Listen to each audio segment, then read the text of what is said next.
If someone had told me a year ago that the biggest storm of the decade would save my life, I would have laughed. Not a real laugh, but the dry, rustling sound I reserve for things too absurd to contemplate. My life didn't need saving. It was fine. It was ordered, it was quiet, and it was mine.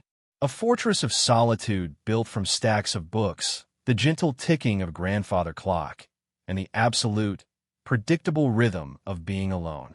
I didn't come to this old house in the woods looking for love. I came here to disappear, to write, to think, to let the world fade into a distant hum while I curated my own small, manageable existence. The leaky roof was simply a flaw in the architecture of my isolation, an annoyance, a breach in the defenses that had to be sealed. That's all he was supposed to be, the man who fixed the breach. My days had a texture, a grain I could run my hands over. The cool ceramic of my morning coffee mug, the rough pages of an old paperback, the smooth, worn wood of my desk beneath my forearms. I knew the exact slant of light that would hit the floorboards at 3 in the afternoon. I knew the call of the specific blue jay that considered the oak tree outside my window his personal kingdom. This routine was my armor. Each predictable moment was another plate, another rivet, holding me together. So when the first dark stain appeared on the ceiling of my study, a spreading, amoebic shadow, it felt like a personal violation, a ghost in the machine of my life. I ignored it for a week. Then 2. I watched it grow like a morbid science experiment. But the steady drip, drip, drip after a night of rain was a sound that broke through my carefully constructed silence. It was the sound of a problem that wouldn't solve itself. I called the only roofing company listed in the local directory with a decent rating. A gruff voice on the other end of the line promised to send someone out. "Cole will be there Thursday," the voice had said. "He's our best. I hated having people in my space." The disruption, the noise, the sheer, unpredictable presence of another human being. It made the air in my house feel thin, stolen from my own lungs. When the truck pulled up, it was louder than I expected, a rumbling beast of metal and utility that seemed to shake the very foundations of my quiet. And then he stepped out. Cole. I watched from the window, my hand frozen on the curtain. He was tall. Not just tall, but broad, built with an unapologetic solidity that seemed to take up more than his fair share of the world. He moved with an economy of motion, a purposefulness that I, a man of contemplation and hesitation, could only find intimidating. His jeans were faded and dusted with something pale. His boots were scuffed and serious. He was a physical fact, a walking, breathing disruption to my theoretical world. I opened the door before he knocked, an attempt to seize some small measure of control. He turned, and his eyes met mine. They were a startlingly clear shade of gray, the color of the sky just before a storm. There was no warmth in them, just assessment. He was looking at me and my house at the job. "Lau." His voice was a low gravel, deeper than the man's on the phone. "Yes, you must be Cole." My own voice sounded reedy, pathetic. "Got a leak." It wasn't a question. It was a statement of fact. He was here to solve a problem. I was part of the problem. I led him inside, feeling like a tour guide in my own museum. I was acutely aware of everything. The dust motes dancing in the sunbeams. The scuff on the floor where I'd dropped a can of soup last winter. The faint scent of old paper and coffee that clung to everything. He brought with him the smell of outside, of gasoline and sawdust and fresh air. It was an invasion. He barely glanced at my carefully arranged shelves, my life story told in book spines. His focus was entirely on the ceiling, his gaze tracking the water stain with the intensity of a predator. "Yeah, that's bad," he said, his voice echoing slightly in the quiet hall. "Been letting it go for a while." A flush of heat crawled up my neck. An accusation. I was being judged on my procrastination, on my inability to handle the real, physical world. "I've been busy," I mumbled a weak defense. He just grunted, a sound of non-committal acknowledgement. He spent the next hour on the roof. I heard him up there, the heavy tread of his boots, the scrape of tools. He was a force of nature on my house, a storm of his own. I tried to write, but the words wouldn't come. My focus was tethered to the man walking above my head, his weight a constant, pressing reality. He came down an hour later, his face smudged with dirt, a stray leaf caught in his dark, sweat-dampened hair. He looked elemental, wild. It's the flashing around the chimney. Rotted through. Whole section of shingles is shot, too. It's a big job. He delivered the news like a doctor giving a grim diagnosis. Novid Saïd. We stood on my porch. The professional distance between us is wide and unbridgeable as a canyon. He was the capable, physical man who fixed things. I was the incapable, cerebral man who let things break. He gave me the quote, a number that made my stomach clench. I just nodded, wanting him to be gone, wanting my silence back. We can start tomorrow, he said, already turning to leave. If the weather holds, and just like that, the barrier was established. He was the roofer. I was the client. An exchange of service for money. Nothing more. My world could absorb this, I told myself. It was a temporary disruption. Soon, the roof would be fixed, he would be gone, and my fortress would be secure once more. I was a fool, of course. The weather did not hold. The next day, he arrived at dawn. The rumble of his truck was my alarm clock. The rhythmic banging of his hammer became the metronome to my anxiety. I stayed in my study, trying to lose myself in words, but his presence was a constant magnetic pull. I'd find myself staring out the window, watching the fluid, powerful way he moved across the steep pitch of the roof. He worked with a relentless, focused energy, his body a study in practical strength. He never seemed to tire. The sun beat down, and I watched the sweat stain the back of his gray t-shirt, clinging to the hard muscles of his back. I found myself noticing things I shouldn't. The precise line of his jaw, stubbled with a day's growth. The way he'd push his hair back from his forehead with the heel of a gloved hand. These were dangerous observations. Useless. I forced my gaze back to my screen, my heart thumping a stupid, frantic rhythm. He's just a man doing a job, Leo. Get a grip. But my solitude had been punctured, and I was bleeding longing. I had grown so used to the quiet that I'd forgotten the shape of desire. Now I was being hammered into my house right above my head. On the second day, the sky began to change. The brilliant blue was bruised with purple at the edges. The air grew thick, heavy, charged with a strange, electric stillness. The weather report had mentioned a storm, but this felt different, more serious. Cole worked faster, his movements becoming more urgent. The hammering was a frantic, desperate drumming against the approaching silence. I got a call from his boss. "Storm's looking bad, mister," the gruff voice said. "Real bad. Cole's going to try and get it sealed up before it hits, but he needs to work late." "Hope that's all right, of course," I said, my own voice tight. The idea of him here, as darkness fell, sent a strange, unsettling flutter through my stomach. It was a nest full of bees. The wind picked up first, a low moan through the pine trees that surrounded my house. Then the sky opened. It wasn't rain. It was a deluge. A solid wall of water that blurred the entire world into a gray smear. The sound on the half-finished roof was deafening, a roar that consumed all thought. I saw Cole scrambling to cover the exposed section with a heavy blue tarp, fighting against the wind that tried to rip it from his grasp. It was a battle between him and the sky, and for a terrifying moment, I thought the sky was winning. He finally wrestled it into place, securing it with frantic movements. He made his way to the ladder just as the first crack of lightning split the sky, followed by a boom of thunder that shook the house to its bones. He was soaked through in seconds, his shirt plastered to his skin, his hair streaming water.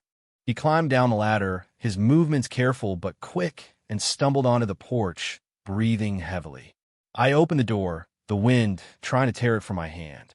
"You can't drive in this," I yelled over the storm's fury. It was an obvious fact.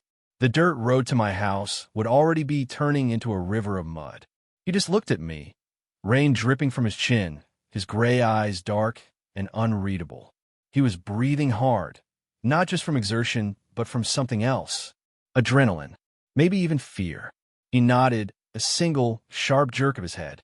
And so, the storm trapped him here. It forced him over the threshold, not as a contractor, but as a person seeking shelter.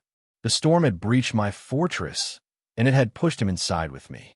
The world shrank to the four walls of my house, the roaring of the wind, and the dripping, breathing presence of the man standing in my hallway.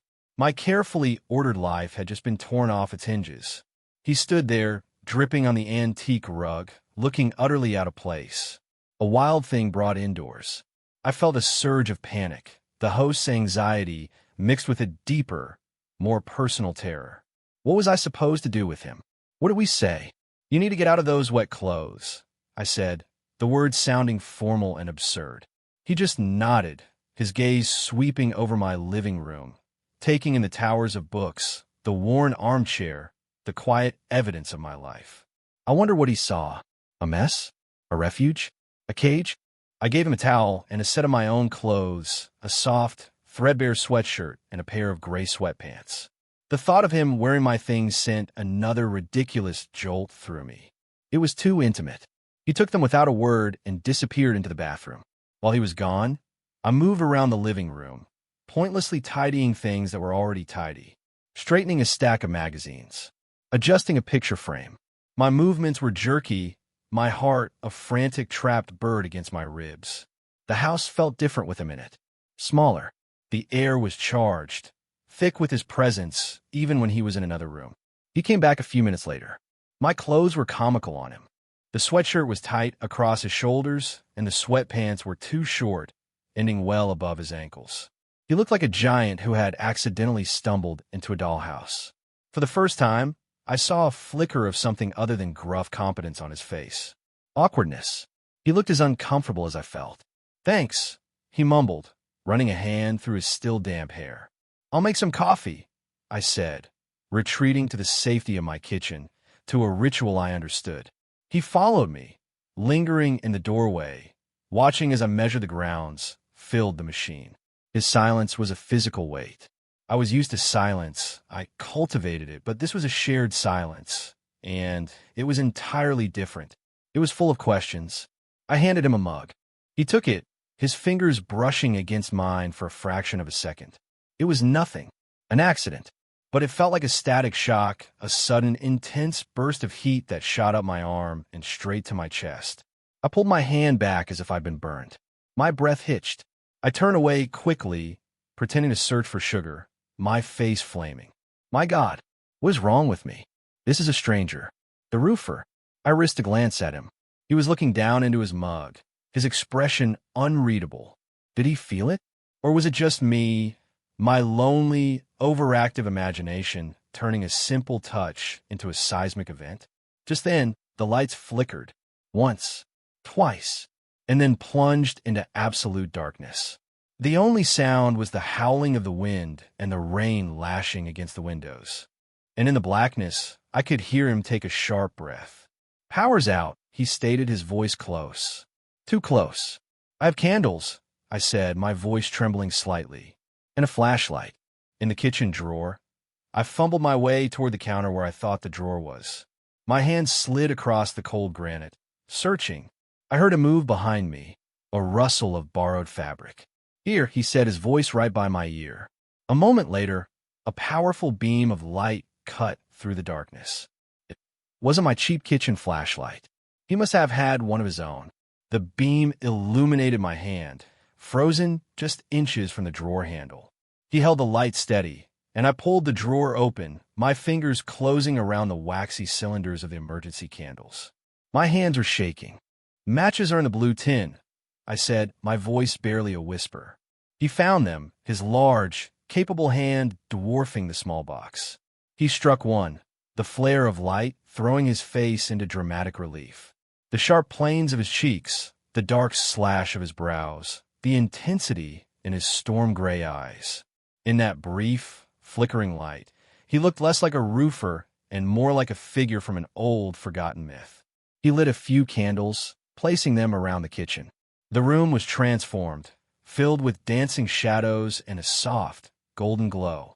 The storm outside seemed to recede, its fury held at bay by our small circle of light. The silence returned, but it was softer now, more intimate. He was leaning against the counter, watching me. I was just standing there, a useless candle in my hand, my mind a blank slate. I felt stripped bare, my routines and defenses washed away by the storm and the darkness. There was nowhere to hide. I noticed he was favoring his right leg, a slight, almost imperceptible shift of his weight. "Are you okay?" I asked. When you came down the ladder, he waved it off. "Just twisted my ankle a bit on the last rung. It's fine. You should put some ice on it." The words were out before I could stop them. The caretaker instinct. The need to do something. "It's fine, really." But then he moved to set his coffee mug down and winced, a sharp intake of breath. The facade cracked. "Just for a second. Let me look at it," I insisted, my voice gaining a sliver of confidence. This was a problem I could solve. A physical ailment. It was easier than navigating the charged silence between us. He hesitated, then gave a reluctant sigh and sat down at my small kitchen table. I knelt in front of him, my heart hammering. I gently lifted the hem of the sweatpants. His ankle was already starting to swell. My fingers grazed his skin as I examined it. It was warm, solid, real. I was touching him, intentionally this time. My mind went quiet. All my anxieties, all my overthinking just stopped. There was only the surprising softness of his skin over the hard bone, the faint scent of rain and soap, the quiet sound of his breathing in the candlelit room. The power dynamic had completely inverted. Here, in the dark of my kitchen, he was the one who was hurt, and I was the one who could help. The intimidating, powerful roofer was just a man with a sprained ankle, and I was just a man trying to care for him. "I'll get some ice," I whispered, and stood up, breaking the spell. My legs felt unsteady. The kitchen, lit only by the wavering candlelight, felt less like a room in my house and more like a secluded cave, a pocket of stillness carved out of the heart of the storm. We were two people, trapped together, the world outside ceasing to exist. I wrapped a bag of frozen peas in a dish towel and knelt before him again, carefully placing the makeshift ice pack on his swollen ankle. He watched me, his expression guarded but no longer dismissive. The silence stretched, but it wasn't empty anymore. It was filled with the low rumble of thunder, the soft hiss of the candles, and the weight of everything unsaid. "Thank you," he said, his voice quiet. It was the first time he'd spoken to me with something other than professional curtness. It was just 2 words, but they landed in the quiet room with the force of a confession. "It's nothing," I replied, my gaze fixed on his ankle. I couldn't bring myself to look at his face. I was afraid of what I might see there, or what he might see in mine. To break the tension, I asked the first thing that came to mind. "The scar," I said, my voice barely audible. "By your eye. How did you get it?" I immediately regretted it. It was too personal, too prying. I started to apologize, but he spoke first. "Bar fight," he said, a ghost of a smile touching his lips. It transformed his face, softening the hard lines. "A long time ago. I was young and stupid. Were you?" I asked, finally looking up at him. His smile faded. He looked down at his hands, which were resting on his knees. They were large, calloused, scarred from a life of hard work. They were beautiful hands. "I was trying to be someone I wasn't," he said, his voice low and rough with memory. "Thought being tough was the same as being strong." The words hung in the air between us. A piece of himself, offered up in the darkness. It was an unexpected vulnerability, a glimpse behind the wall of competence and confidence he projected. He wasn't just the strong, silent type. He was a man who had learned the difference between toughness and strength. "And what about you?" he asked, turning the question back on me. His gray eyes were serious, searching. "You hide out here. All these books. This quiet. What are you afraid of?" The question struck me like a physical blow. It was too direct, too true. I built this fortress to keep the world out, but maybe I had just built myself a prison. Everything, I guess. I admitted, the confession tasting like rust in my mouth. The noise. The expectations. Failing. Being seen. My voice cracked on the last word. "Being seen," he repeated softly, as if testing the weight of the words. He looked around the candlelit room, at the shadows climbing the walls, at the small, safe world I had made for myself. "Maybe you're just afraid the wrong person will see you." My breath caught in my throat. He saw it. He saw me. Not just the awkward client, the reclusive writer. He saw the fear that underpinned my entire existence. The storm raged outside, a wild symphony of wind and rain, but inside our small bubble of light, there was a profound stillness. The space between us crackled with a strange energy. It was terrifying. It was exhilarating. I don't know who moved first. Maybe it was him leaning forward, a slight, almost imperceptible shift. Maybe it was me, looking up, my lips parting on a breath I couldn't hold. Tom seemed to slow down, to stretch and warp. All I could see were his eyes, the color of the storm, holding a reflection of the candlelight, and a question I was too afraid to answer. He raised a hand, slowly, as if not to startle a wild animal.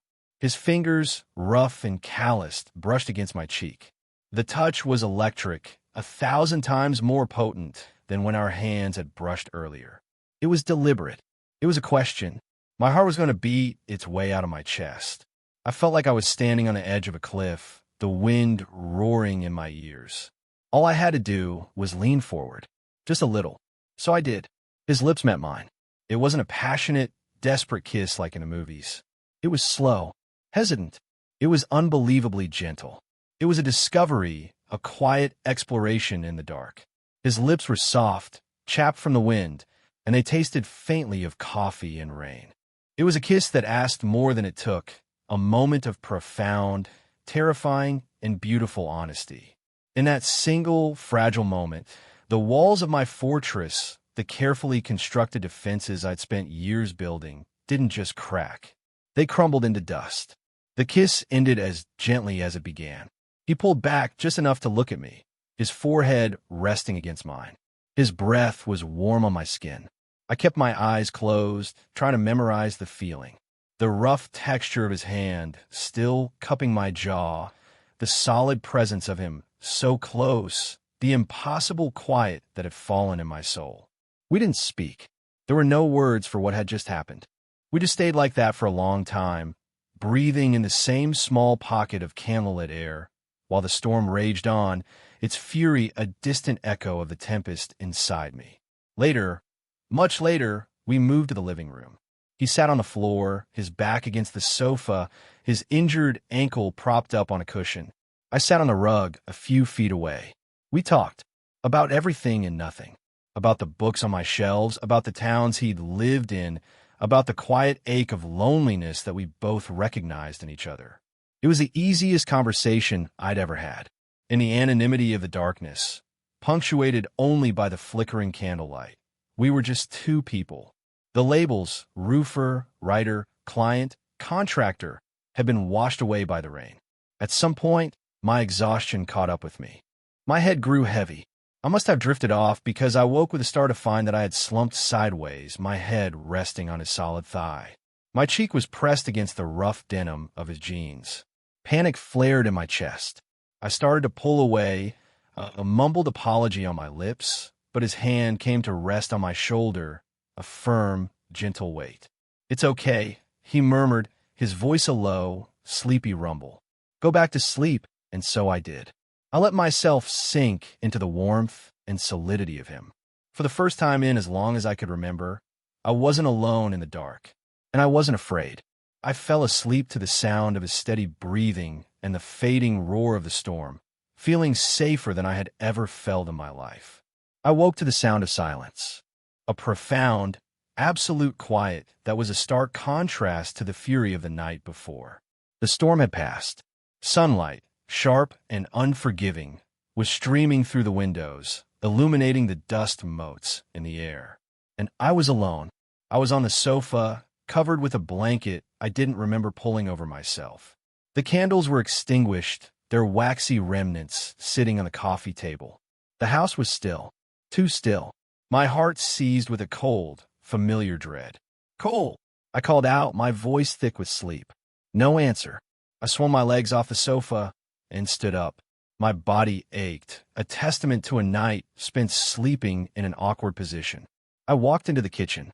The coffee mugs were washed and sitting in the dish rack. The borrowed clothes I had given him were folded neatly on the counter.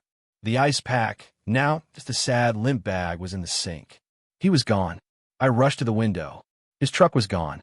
The only evidence he had ever been here were the tire tracks in the mud of my driveway and the new, securely fastened tarp on my roof. A wave of nausea washed over me. The morning light felt harsh, accusatory. It stripped the magic from the night, leaving behind only the cold, hard reality. Last night, in the dark, everything had felt so real, so right. But in the light of day, it felt like a dream, a fantasy spun from loneliness and candlelight. My mind, my worst enemy, kicked into overdrive, a cruel, relentless spiral of self-recrimination. He regretted it. Of course, he regretted it. It was a mistake, a moment of weakness brought on by the storm. He was just being kind. He felt sorry for the pathetic, lonely writer. He ran away. He couldn't get out of here fast enough. Each thought was another turn of the screw, tightening the knot of anxiety in my stomach until I could barely breathe.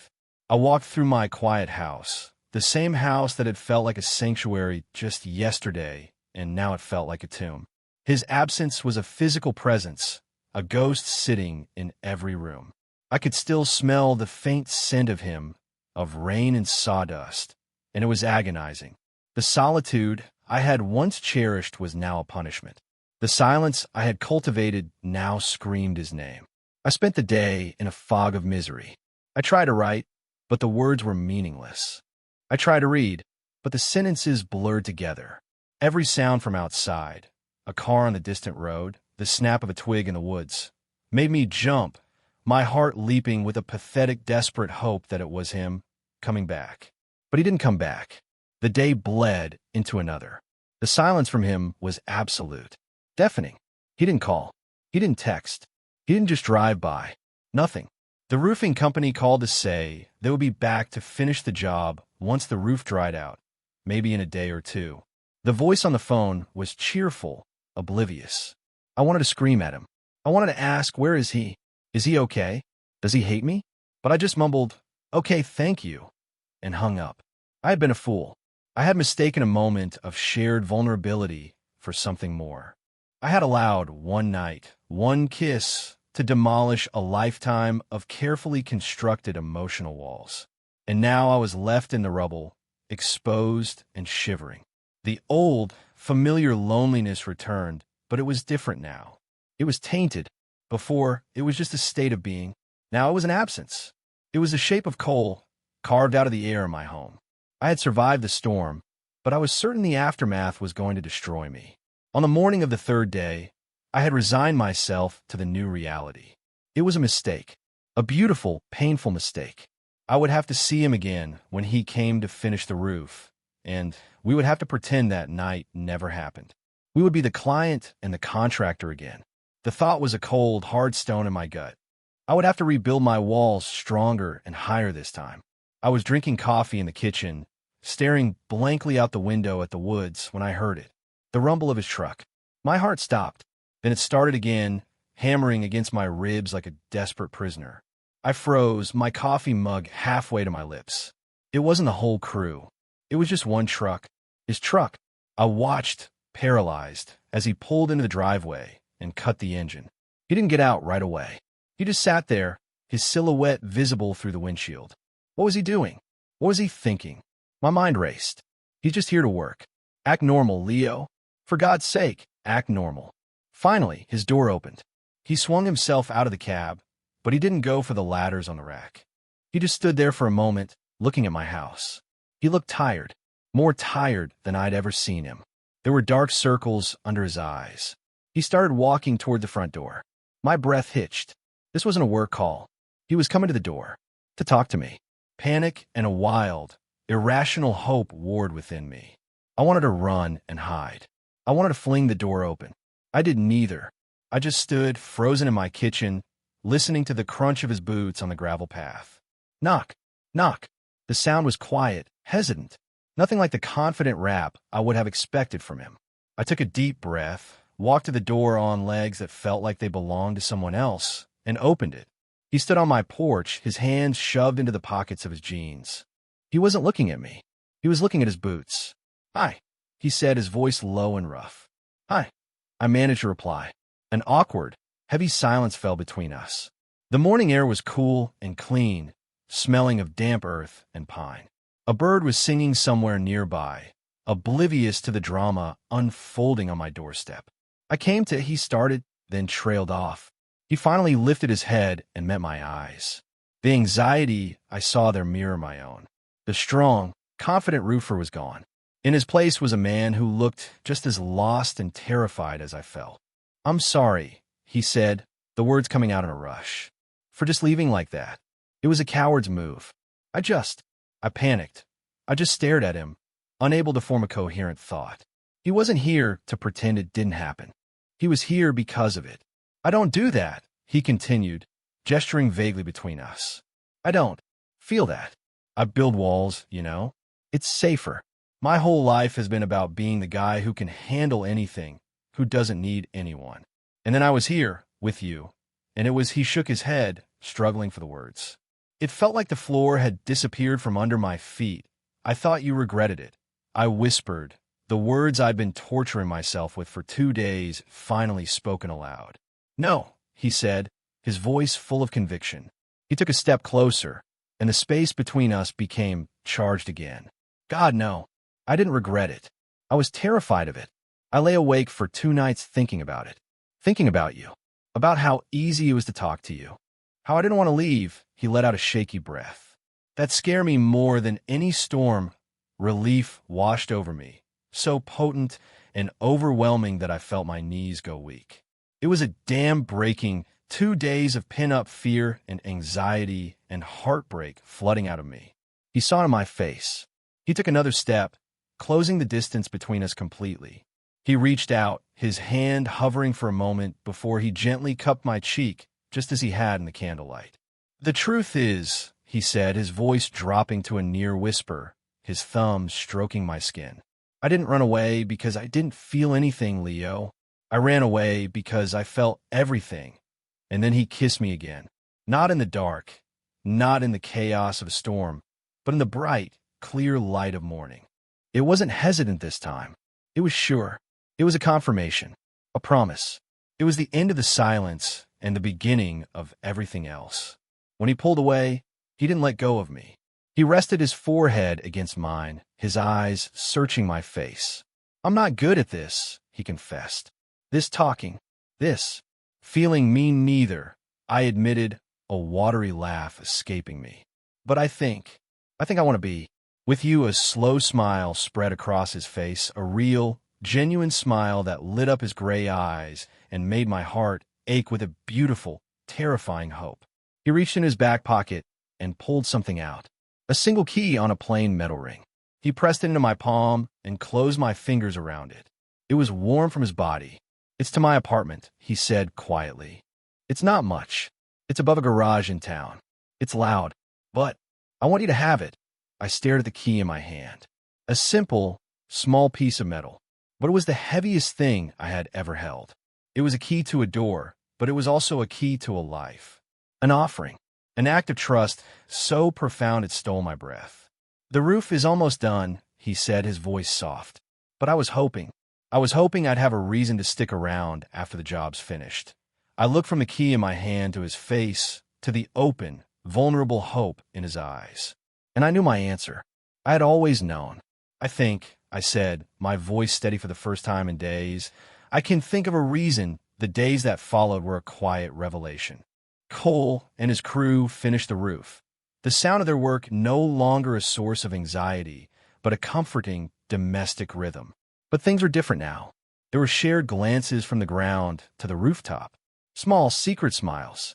He'd come down for a glass of water, and his hand would linger on my back for a moment too long. The professional distance had evaporated, replaced by a delicate, thrilling intimacy that we navigated with careful, hopeful steps. When the job was done, he didn't leave.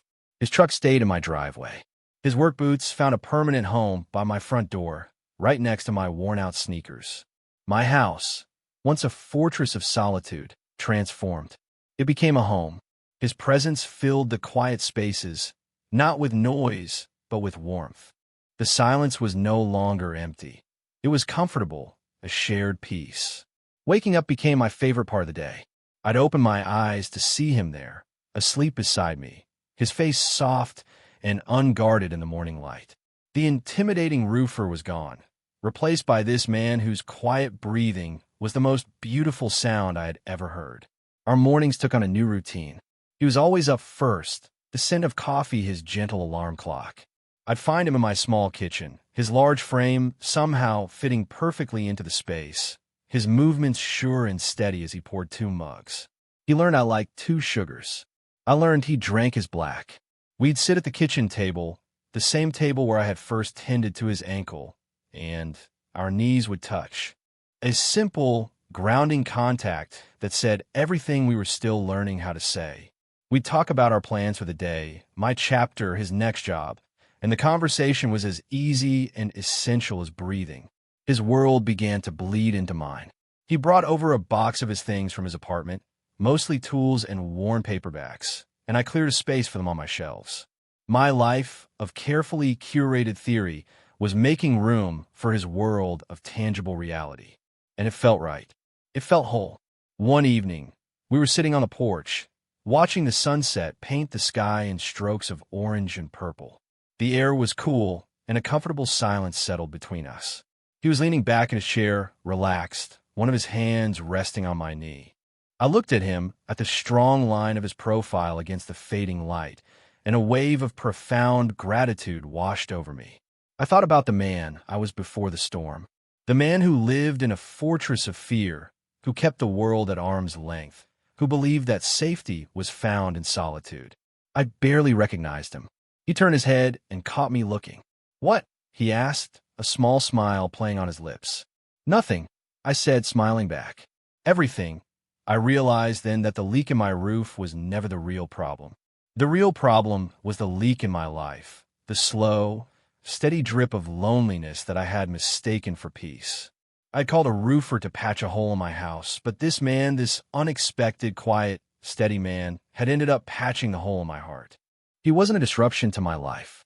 He was the plot twist I never saw coming, the one that made the whole story make sense. He didn't just fix my roof. He dismantled my prison and built me a home instead, a home big enough for 2. He showed me that true strength isn't about building walls to keep people out, but about having the courage to let the right person in. And that the most beautiful silence isn't the one you find in an empty house, but the one you share with someone you love. Have you ever had an experience that completely shattered your routine and changed your life for the better? Let me know your story in the comments below. And if you enjoyed our journey, please consider subscribing for more stories about finding love in the most unexpected places.